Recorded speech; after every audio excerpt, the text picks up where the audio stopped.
It's time para magkulay na naman tayo. Kung mapapansin nyo, ang haba na ng black hair ko, siguro nasa 1 inch na to. At mapapansin nyo, ang dami ko na namang white hair na lumalabas. Kaya nag-decide na rin ako na magkulay ng buhok. Pero this time, babaguhin ko ng color ko.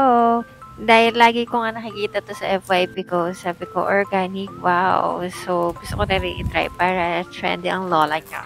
Milky ash pala yung napili kong color. So, pag umorder kayo nito, wala na kayong intindihin kasi kompleto na siya. Meron siya siyang color cream, oxidizer, conditioner, brush, and then plastic comb. At hindi mo na rin hahanapin kung saan mo paghalo-haluin to. Dito mo na siya hahaluin. So, unahin natin yung oxidizer.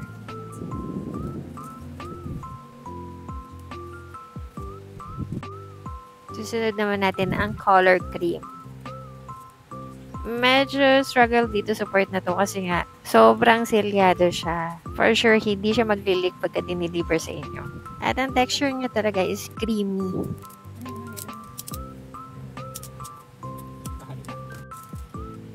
Maganda pa rin maghalo dun sa bilog na lalagyanan.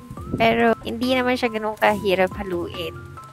Marami nga lang siyang corner. So, kailangan ma-mix nyo itong mabuti para mas maganda yung pagkaka-apply nyo.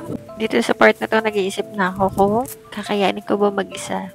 But kasi pag pinapanood ko yung iba, ang galing-galing nila magkulay sa sarili nila. Pero ako nagsisimula pa lang ako, parang hindi ko nakakayanin mag-isa. Nagla-layer pa lang ako, pero parang nangangawit na yung braso ko. Pero syempre, nag-decide na rin ako para sa mas magandang resulta. Naghingi na rin ako ng tulong. Pero syempre sa umpisa, kunyari papangatawanan ko to. Nakitang tao na kunyari kaya ko, pero hindi naman pala. Unang apply pa lang, suko na ako. At nakalimutan ko nga palalagay yung cover para sa tenga. Sa ibang pang kulay, walang ganito. Ang free lang talaga is plastic gloves, tama? Nagulat ako dito pagbukas ko, ang laki pala. Akala ko ganito kalaki yung tenga ko. So, pang pinali yan.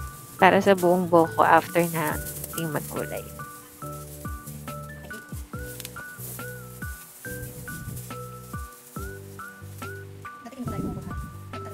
Pero hindi ko alam kung ma-achieve talaga namin. Dahil ang mga lalaki, may sarili silang paraan. Pero totoo naman, kasi kailangan unahin natin yung part na bagang tubo, yun yung color black.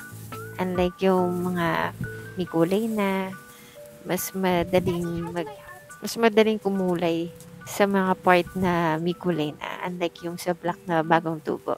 At buti na lang, isang pack lang yun na order ko.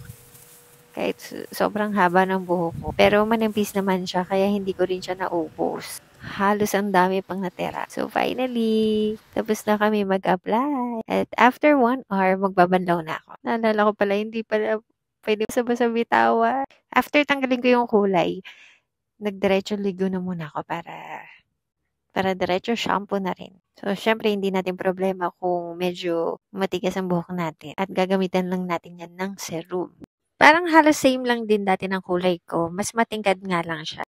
Kung magbe-bleach naman kayo, mas ma-achieve niyo yung milky ash na color talaga.